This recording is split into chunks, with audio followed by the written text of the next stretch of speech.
Fjölmargir húsnæðiseigendur eru búnir að fá nóg af síhækkandi greiðslubyrði húsnæðislána sinna og ætla að hætta að borga af lánunum. Guðmundur Ólafsson, hagfræðingur, segir í DV í dag að fráleitt sé fyrir fólk í greiðsluerfiðleikum vegna húsnæðislána að halda áfram að borga, sjá það fram á að geta ekki haldið áfram greiðslum í nánustu framtíð. Vésteinn Gauti Hauksson er einn þeirra sem hefur ákveðið að borga ekki meira af sínu láni og vill að bankinn setji íbúð hans á uppboð sem fyrst. Við ætlum að ræða við hann hér eftir örskamma stund.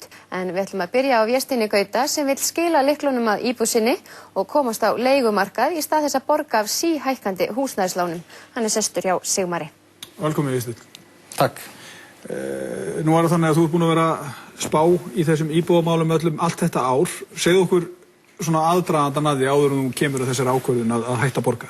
Jó, þetta er svolítið erfið ákvörðun og hún er það er ekkert auðvelt að segja bara einn daginn, ok, nú vill ég ekki borga lengur. Þannig að þetta er kannski búið að þróast hjá okkur hjónum síðan í byrjun árs, þar sem að ég fór að reikna út í fyrsta skipti hvað verðbólguhækkanir, mánaðarlegu verðbólguhækkanir þýddu fyrir okkur.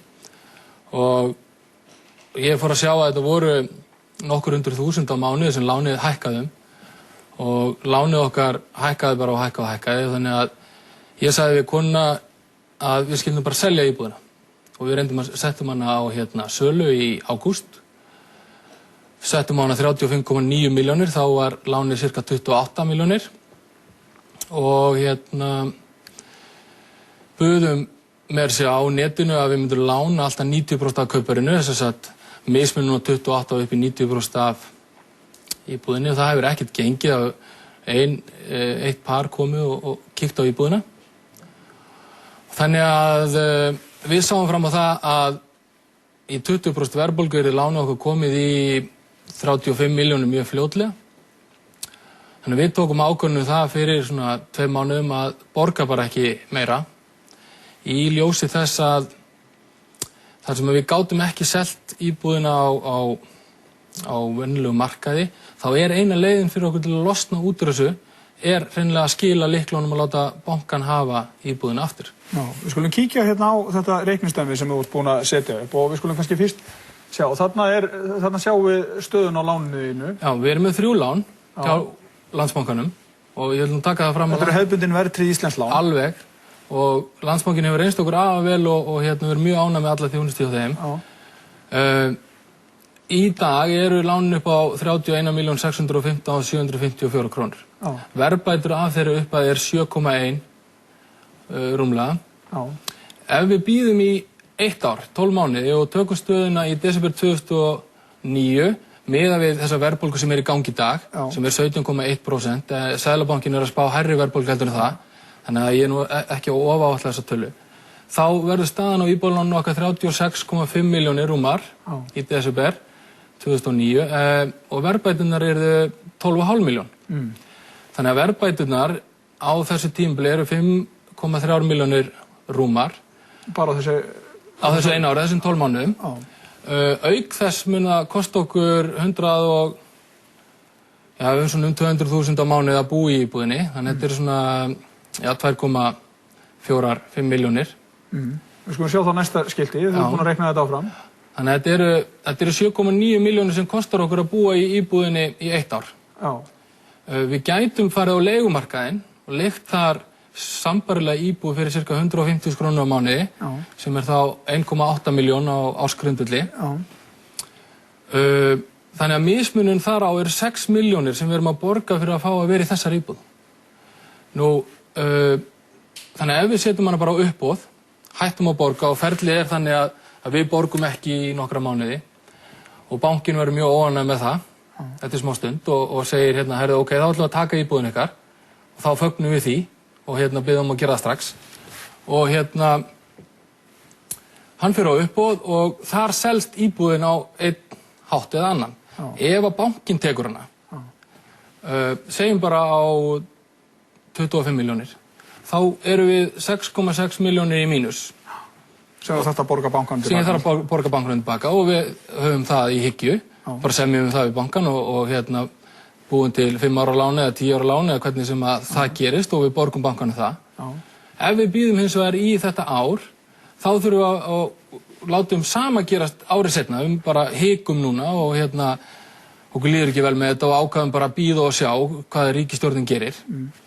Að þá, með það sem að gerast núna, þá væri tapið á eigninu orðið 11,5 milljón plús þessar 2 eitthvað sem myndi kosta okkur að vera í henni.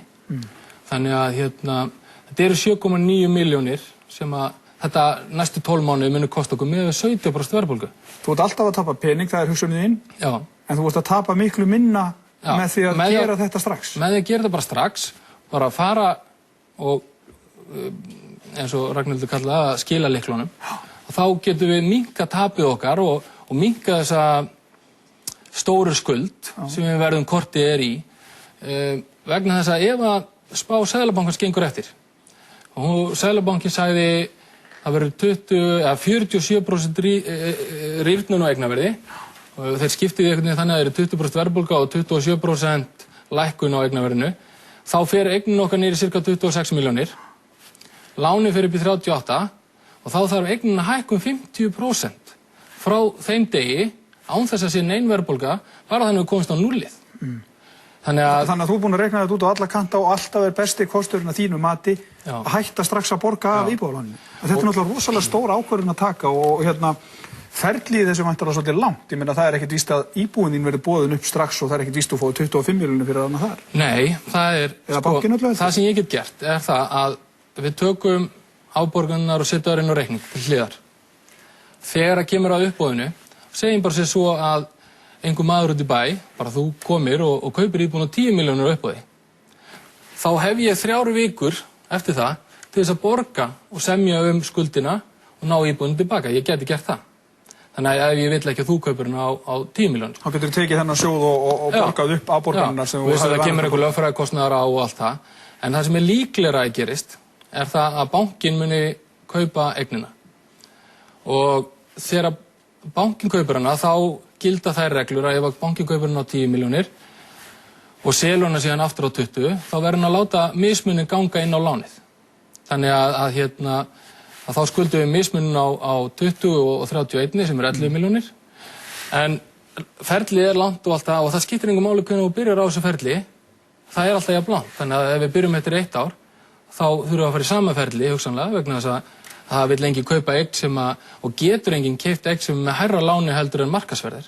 Og það er stóri vandinn hjá okkur í dag er sá að lánið, þó að ásett verð á íbúðinni sé 35,9 og lánið er 31 og það er einhverja 4,1 milljónir.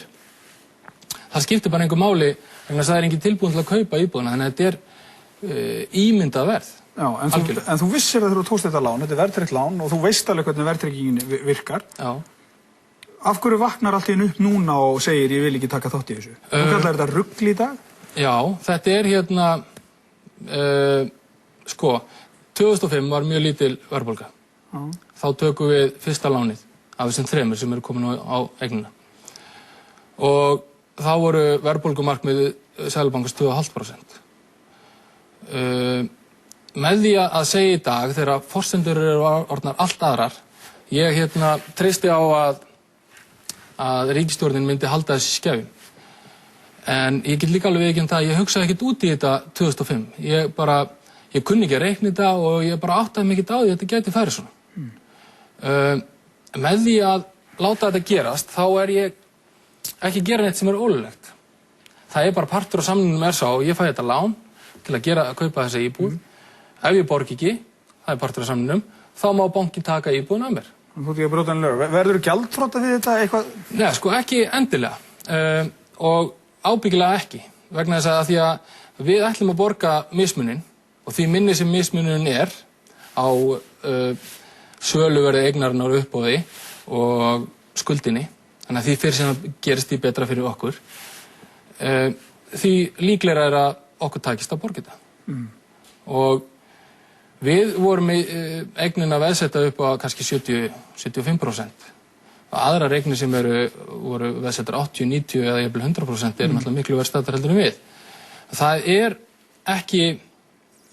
ekki lögbrot að hætta að borga og það að vera gjaldþrota er ekki endilega fylgifiskur vegna þess að þeir, ef þeir semja við okkur skuldina, þá þetta bara allt í góðu og við borgum bara skuldina eins og samið eftir á.